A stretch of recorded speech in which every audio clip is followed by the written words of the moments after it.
这是一只500年前的小酒杯，但它的身价却能买下这架飞机。它叫明成化斗彩鸡缸杯，产自江西景德镇。而你现在看到的1件、10件、100件、10000件，甚至故宫博物院珍藏的32万件御窑瓷器，都产自景德镇。不仅如此，仅16到18世纪，从这里出口至海外的瓷器数量就超过了3亿件。景德镇这座凭借手工瓷业遗存生意成功的江西小城，凭什么影响中国和世界？这一次，我们将联合全球首款生意小游戏《瓷都小将》，并用游戏化的视角为你揭开它的故事。首先，让我们一起手搓几件镇馆之宝。先来认识一下制造它们的绝密材料——磁石和高岭土。几个月前，你必须将它们从附近的山中开采，经过水对冲打、过筛、淘洗、稠化等一系列工序，才能制成这样的泥砖，人称墩子。再将它们严格按照比例混合，经过又一轮复杂的工序，耗时数月，才能造出这样的胎泥。为什么你要耗费如此精力造一块泥巴？答案就在窑火之中。宋代，景德镇仅用磁石作为单一配方，烧制出了大名鼎鼎的青白瓷，但造型通常较小。因为一旦烧制大件，磁石不耐高温的特性就会导致它发生形变，甚至坍塌。而到了元代，当胎泥里加入高岭土后，高温下它们的矿物结构会像钢筋和混凝土一样紧密结合，让瓷器致密而坚硬。这就是景德镇制瓷史上最关键的技术突破——2元配方。现在你已经熟练掌握了这项黑科技，让我们继续。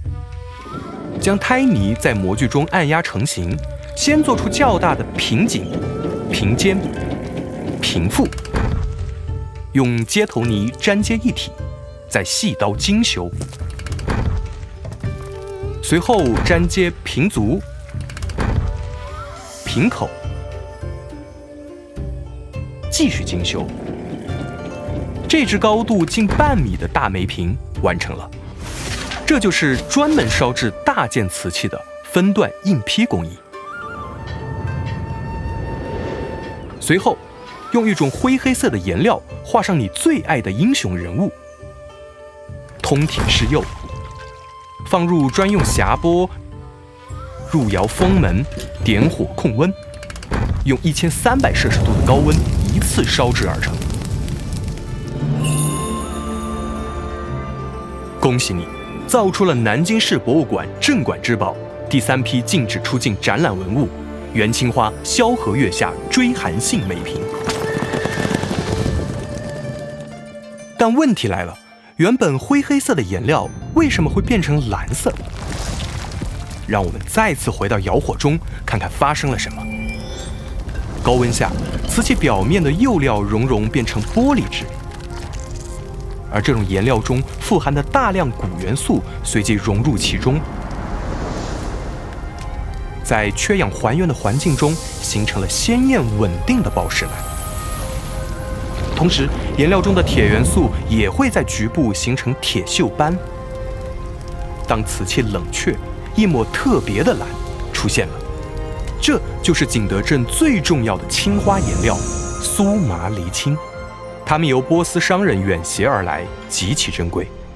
不过，对景德镇而言，它还只是初阶色彩。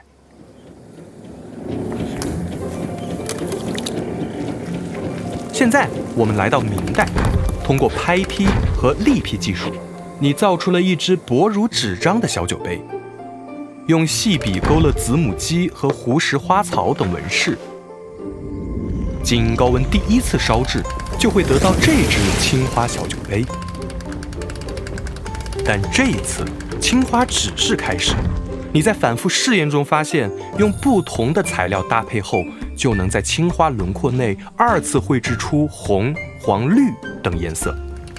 再用800摄氏度低温第2次烧制。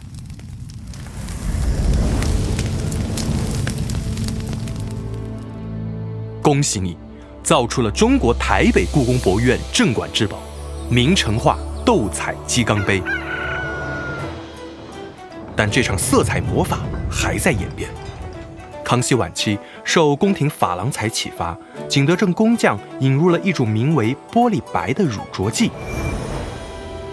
绘图前用它打底，再运用你精湛的点笔法，在一只桃子上轻轻松松点上2万笔。原本浓艳的色彩就会粉化成半透明状态，像自带一层柔光滤镜。这便是粉彩，单是这抹粉色就比五彩多了10几个色阶。恭喜你，造出了上海博物馆镇馆之宝传世孤品——清雍正粉彩浮头纹橄榄瓶。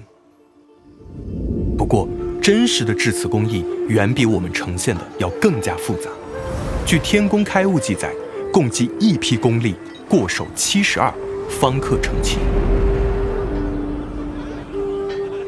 而你刚刚看到的所有制瓷工艺，都不只是动画和特效，在那些画面背后，每一双手、每一双脚、每一笔画，都是今天的匠人们攥着1000年传承的手艺，为你真实呈现。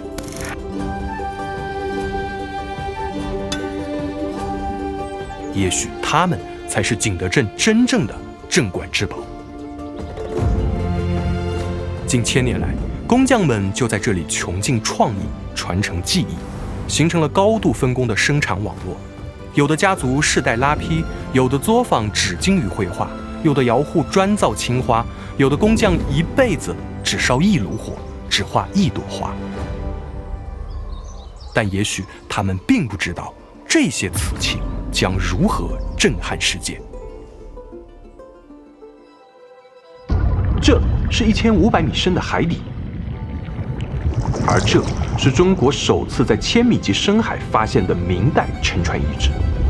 穿过甲板，你会发现数万件各式各样的瓷器堆满船舱，它们大多都来自500多年前的景德镇。但不用遗憾，因为出发的船不止1艘。自宋朝起，景德镇瓷器便开始大规模外销。仅16至18世纪，通过海上丝绸之路运往海外的瓷器数量就超过了3亿件，是当时全球总人口的1半之多。一座藏在内陆的小城，如何把瓷器卖到全世界？答案就是这条河流——昌江。它贯穿景德镇全境，在近182公里的河道上，串联起50多条支流，构成了一个4通8达的水上运输网络。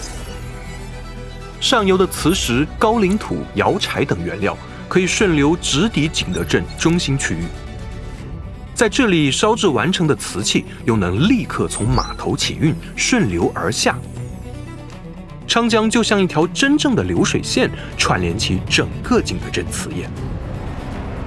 当瓷器沿江南下，进入鄱阳湖后，他们的旅程才算真正开始。向北可通达北京乃至全国，向南可直抵泉州、广州等港口，最终汇入丝绸之路，运往土耳其、荷兰、法国等国家，让世界为之震撼。他们有多爱这些瓷器？这也是几幅镇馆之宝。仔细看，这几只大碗是不是有些眼熟？没错，它们都来自景德镇。不仅如此，世界上最早的高奢定制瓷同样来自景德镇。这是元朝奥斯曼皇室贵族元青花限量款。这是明朝风靡欧洲的超级爆款，视为克拉克瓷。这是清代欧洲贵族徽章定制款，视为文章瓷。即便从接单到交付需要3年时间，他们仍然纷至沓来，累计定制约60万件。但吸引欧洲的远不止产品。1712年，一位法国人完整记录下2元配方等制瓷关键技术和步骤，以书信传回欧洲并刊发流传，引发欧洲制瓷热潮。德国、法国、英国等众多瓷厂深受景德镇技术的启发，加速了自身陶瓷工业的发展。可以说，景德镇改写了世界陶瓷发展历史。不过，这里的故事绝不仅仅是文物和历史。如果我们一起前往今天的景德镇，你会发现这座千年瓷都早就变成了当代人的瓷器宇宙。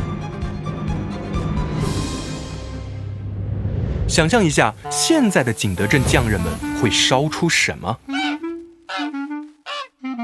开窑。